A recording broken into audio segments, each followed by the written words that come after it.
안녕하세요. 반갑습니다. AP투자연구소의 이정열 전략팀장입니다. 금일은 2월 25일이고요. 현재 시각은 10시 51분을 지나가고 있습니다.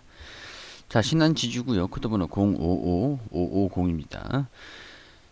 우리 신한지주 같은 경우에서는 지금 어제 시장이 대폭락이 한번 나왔어요.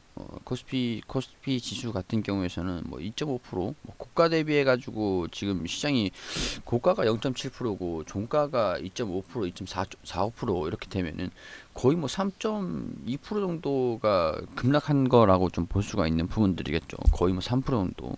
좀 이례적이긴 3% 하락이 없었던 건 아닌데 좀 이례적이긴 합니다. 흔한 모습은 아니에요. 그리고 이제 코스닥 같은 경우에서는 거의 0.8% 정도 상승을 하다가 갑자기 좀 내리꽂았기 때문에 한 4% 정도 좀 이제 폭락하는 그런 모습을 좀 보여주면서 4%가량 하락한 게 코스닥도 마찬가지로 없지는 않은데 지금 시장이 좀 공포 심리로 왔다 갔다 하고 있다. 기복이 상당히 좀 큰 모습을 보여주고 있다. 자, 이런 부분들이 지금 진행되고 있는 부분들인데 왜 이렇게 시장이 혼란스러운 움직임을 보여주냐? 이게 또 은행주들 같은 경우에서 관련이 또 있습니다. 파월이 지금 금리를 인상을 시킨다라는 그런 우려감을 지금 가지고 있잖아요. 우리 시장에서 금리를 인상시키지 않을까? 결국 뭐 물가가 올라가면은 뭐 금리를 올릴 수밖에 다른 대책이 없으니까 금리를 올릴 수밖에. 이걸 어떻게 되면은 물가가 올라가면서 이 물가 인플레이션 우려가 결국에는 금리를 올릴 건데 경기가 반등을 하면 인플레이션은 결국 올 거고 그게 지금 앞당겨지지 않겠는가. 그런 부분들에서 우리 금리를 인상시키면 어떤 논리가 있죠? 금리를 인상시키면 결국 이자를 올린다는 거죠. 이자를 올린다 그러면 채권의 이자 수익률이 높아지니까 채권의 수익률이 높아지게 됩니다. 채권을 해주고 대출 이자를 좀 많이 받아버리면 대출을 해줌으로써 거기에 대한 이자 수익률이 더 높아지죠. 그게 채권 수익률이 올라간다. 그러면은 채권이라는 우리 주식엔 투자 안전자산 위험자산이죠. 위험자산과 채권이라는 안전자산 이렇게 싸우게 되겠죠. 채권 비트코인도 좀 그렇죠. 세간의 논란은 좀 있긴 하지만 자, 이런 상황에서 안전자산으로 돈이 좀 몰리면서 대출해주고 이자가 올라가면 이자 수익률이 높아지니까 당연히 주식보다 좀 더 안전한 채권에 좀 돈이 몰릴 수가 있는 부분들이에요. 자, 채권을 누가 발행을 해줍니까? 역시 우리 은행이나 각국의 중앙은행이나 그리고 중앙은행에서 금리가 얼마다 이렇게 발표를 하면은 그걸 이제 은행에서 시중에 금리를 좀 반영을 해가지고 이자가 변동이자 이렇게 되면 왔다 갔다 하고 이자가 높아질수록 대출에 대한 이자율이 좀 높아지잖아요.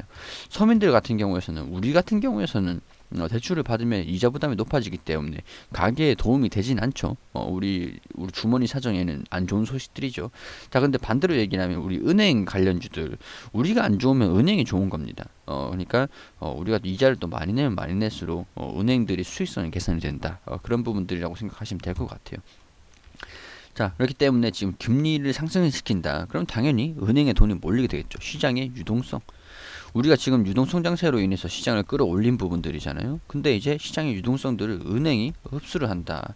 흡수를 하고 이게 중앙은행으로 간다. 중앙은행으로 가면은 중앙은행에서 미국 같은 경우는 달러를 회수를 한다. 이렇게 되는 부분들이 되겠죠. 자, 물론은 일단은 어제 이런 요인들로 인해서 급락이 나왔어요. 급락이 나온 다음에 한 가지 소식이 좀 들렸습니다. 자, 간밤에 파월이 시장이 폭락을 함으로써 깜짝 놀랐어요. 그래서 시장을 좀 달래줬습니다. 아니, 우리 유동성을 그대로 유지를 한다니까? 완화자 통화정책 유지를 할 거라고. 우리 금리 안 올릴 거야. 안 올릴 거라고 이렇게 얘기를 한 겁니다. 근데 우린 지금까지 이렇게 좀 얘기를 했음에도 야, 그럼 니네가 금리를 안 올린다고 하더라도 물가가 인상이 돼버리면 결국에는 인플레이션 때문에 니네 금리 올릴 거잖아. 이렇게 계속 의심을 하고 그래서 국채금리가 계속 올라갔던 그런 요인들이 였죠. 그래서 파월 의장이 그 얘기를 듣고 한 번 더 얘기를 합니다. 아니 고용이 여전히 불안하고 있고 물가도 지속해서 오를 것이라고 보진 않고 올라간다고 해도 내려올 거다. 내려올 거라고 보고 있어. 우리는 올라간다고 해도 내려올 거라고 보고 있어. 이렇게 얘기를 하면서 재차 강조를 했죠. 여기에서 그래 그래도 물가가 오르면은 금리 인상하지 않을 거야? 이렇게 얘기를 하니까 우리가 생각하는 금리를 인상을 시켜야 되는 그 물가까지가 적어도 3년 이상은 걸리지 않겠냐. 이렇게 얘기를 한 거죠. 그러면 내후년에 올해 말 아니면 내년에는 금리 인상을 시킬 수도 있겠다라고 생각을 했는데 3년? 우리 생각보다 조금 이제 시간이 더 걸리네. 그런 소식이 좀 나와주면서 시장이 좀 안정을 했어요. 그래서 이제 대부분의 종목들이 좀 올라가는 거다 이렇게 쉽게 생각하시면 될 것 같습니다. 자, 그렇게 되면은 3년이라는 시간이 남아있기 때문에 은행주들의 안 좋은 거 아니냐 그렇게 생각하실 수도 있어요. 근데 지금 이제 은행 같은 경우에서 뭐 금리를 인상을 시키는 거 그런 부분들에서 이자 이익 전분기 대비 증가된다 그렇게 생각할 수 있는데 금리를 인상을 시키는 부분들 사실 지금은 좀 씨앗을 뿌리는 단계거든요. 여러분들 경기가 지금 안 좋기 때문에 경기가 안 좋기 때문에 좀 살아남기 위해서는 그 가게들 그리고 자영업자들 그리고 회사들 대출을 받을 수밖에 없습니다. 근데 이게 고정금리 별로 없죠. 요즘에 고정금리 결국에는 이자 대출을 받는 게 1년 2년 단기채도 있겠지만 장기채도 있잖아요. 장기채를 받아버리면은 변동이자에서 수익률이 나중에 더 높아진다는 거죠. 결국에 금리 인상은 할 수밖에 없는 거다. 시장에서 그렇게 보고 있고 사실 FOMC 같은 경우에서도 저렇게 발언을 하긴 했지만 3년 정도 걸리지 않을까라고 얘기를 했지만 뭐랄까 결국에는 이자를 올리긴 올릴 거다라고 얘기를 한 거라고 마찬가지입니다. 물가가 우리가 생각하는 그 물가가 3년 정도 생각을 하는데 결국에는 금리를 올린다는 얘기잖아요. 3년 정도 물가가 그렇게 올라가면 목표치까지 올라간다라고 하면 그렇게 보면은 지금 대출을 뿌려놨던 게 나중에는 또 수익으로 돌아오니까 금리 인상을 하면은 결국에는 시장에 좀 폭락하는 그런 움직임들은 간혹 앞으로도 조금씩 보일 겁니다. 자, 이런 것들을 예상을 하고 이자 부담이 늘어난다라고 하면은 이 시장이 폭락하는 거 그런 것들을 좀 예상을 하고 은행지들의 좀 이제 자금이 좀 몰릴 수가 있겠죠. 왜냐면은 금리 결국 인상을 하고 시장이 폭락한다 그러면 결국엔 수혜를 받을 수 있는 게 은행밖에 없으니까. 자, 우리 신한지주 같은 경우에 PR이 4배입니다. 4배 수준에서 코로나 때 3월에 엄청나게 급락이 나오고 이거 회복하지 못했어요. 다른 종목들 지금 이제 보면은 우리 기타 종목들 보면은 지금 주가가 3월 이후에 여기에 다 와 있어요. 여기에 이 3월 코스피가 여기였다. 급락이 나왔다. 코스피 지수 자체가 여기에 와 있죠. 근데 이거는 통상적으로 6배에서 8배 정도까지 움직이는데 4배라는 거죠. 4배. 그럼 적어도 우리 지수 이전에 코로나 이후에 이전으로 주가가 좀 되돌아가야 되는 게 맞는 거 아닌가 그런 관점들이 좀 있는 거죠. 그렇게 되면은 이제 지금 너무 저평가되어 있으니까 어느 정도 키 맞추기 이 기업의 가치를 좀 맞춰놓는 그런 움직임이 좀 나올 수가 있겠죠. 왜냐 시장이 어려우면은 회피처가 은행주인데 은행주 중에서 싼 게 신한지주니까. 그런 부분에서도 지금 이제 외국인이랑 기관이랑 어제랑 오늘 자금이 굉장히 많이 들어왔던 게 결국에는 금리가 점진적으로는 결국엔 인상이 될 수밖에 없을 거다라는 그런 관점으로 인해서 매수세가 좀 들어오고 있다 이렇게 좀 보실 수가 있을 것 같습니다. 지금 굉장히 저렴해요. 특히 지금 이제 1, 2년 그런 부분들을 좀 보더라도 충분히 투자를 할 만하지 않을까 그런 생각을 좀 하긴 합니다. 자, 이런 부분들 은행주들 전반적으로 지금 깔려있는 그런 상황들이다 이런 것들 좀 참고를 하시고 오늘 이제 조금 전일 대비해서 지수가 좀 반등이 나오긴 했지만 뭐랄까 좀 기술적 반등 수준으로 완전히 좀 회복을 하고 좀 그간 우려를 했던 부분들을 완전히 좀 회복을 시킨 것은 아직 아니에요. 그렇기 때문에 이런 부분들을 좀 지켜보실 수 있도록 하시면 좋을 것 같고 이런 상황에서 부각을 받았던 그런 종목이 은행주였기 때문에 앞으로도 은행주에 조금 더 관심을 한번 가져보시는 게 좋지 않을까 그런 생각을 좀 합니다.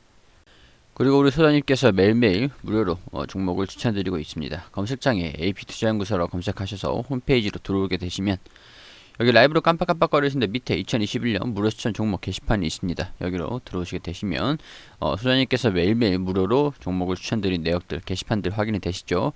자, 2월 19일 금요일 무료 추천 종목 게시판에 들어오게 됩니다. 자, 그리고 들어오시면은 저희가 장전에는 뉴욕 증시, 미국 증시가 어떻게 진행이 됐는지 좀 간단하게 이슈들 브리핑을 드리고 장전 시황. 그리고 이제 9시가 되면은 NHN 벅스 현재가 6,550원, 1차 목표가 6,745원, 손절가 6,300원. 그리고 9시 1분에 본느 현재가 3,300원, 1차 목표가 3,400원, 손절가 3,100원으로 대응하시라고 말씀드리고 9시 2분에 동서 현재가 41,500원, 1차 목표가 42,700원, 손절가 39,600원으로 대응하시라고 세 종목 추천드렸습니다. 자, 이렇게 무료로 급등 종목들 이렇게 추천을 다 드리고 나가지고 1차 목표가 달성했다. 그리고 NHN 추가 상승 중 이런 식으로 차트와 이게 댓글을 통해서 이렇게 종목들 추천드린 것들 어떻게 진행되고 있는지 좀 상세하게 알려드리고 있습니다. 자, 동서 1차 목표가 달성을 했다. 이렇게 차트를 통해서 알려드렸고요. 자, 뭐 이렇게 뭐 보통 이제 가지고 있는 종목들 오늘 이날은 이제 세 종목이 다 한 번에 바로 수익이 나가지고 뭐 보유하는 종목들이 어떤 종목이 있다라고 안내를 안 해드렸는데 이날 보통 이렇게 보유하고 있는 종목이 어떤 종목이 있는지 다 이렇게 댓글로 상세하게 안내를 다 드리고 있습니다. 저희가 단기 종목을 추천드리고 있기 때문에 무조건 100% 수익이 난다라고 이렇게 말씀을 드릴 수는 없는데 가급적 좀 웬만하면은 이제 급등주로 수익이 좀 날 수 있는 그런 종목들로 안내를 드리기 때문에 소장님께서 이렇게 확률적인 부분들을 봤을 때 수익이 꽤 잘 나는 편이긴 합니다. 자, 여기 손실나는 종목들도 있다라는 거, 시장에 따라서 조금 변동성은 있다라는 거, 그런 것들은 좀 참고를 해주시고요. 우리 단기적으로 좀 급등주가 필요하신 분들 오셔가지고 도움을 좀 받으셨으면 좋겠다라는 그런 말씀 드릴 수 있도록 하고요. 알려드리는 매수가와 손절가 그리고 뭐 그런 것들 다 이제 잘 참고하셔가지고 수익을 잘 내실 수 있도록 하였으면 좋겠습니다.